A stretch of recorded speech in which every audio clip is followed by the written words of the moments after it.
后来乡亲讲民众耍宝可梦掠宝去掠到红婴仔。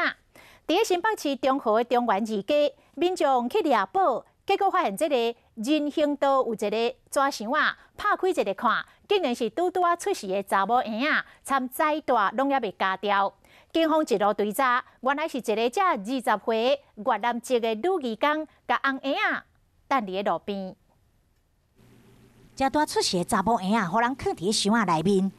只有用2条薄薄面巾包掉咧。伫深夜遮尔冷的时阵，互人等伫人行道，这大仔大拢也未干掉的，差一点就无命去。到底是啥物人心遮尔凶咧？甲遮大出世的婴仔等伫大路边，警方调查监视器，26暗时8点，工地边啊有翕到脚踏车，还佫有载这纸箱仔伫事发的地点附近行来行去，大约10分钟了后，疑似感觉这监视器死角，甲纸箱仔一弹，人就走去啊。发现的时候是以毛巾包裹，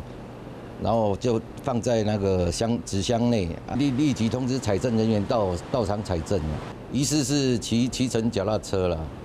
民众拄好到这附近的纸包，发现讲人行道顶面的纸箱仔有动静，一开始以为是猫仔或者是狗仔，拍开一看，竟然是查某婴仔，差一点就去关死，好佳在即时被发现，保掉一命。警方锁定监视器所翕的脚踏车的女子，伊就是甲查某婴仔弹掉的嫌犯。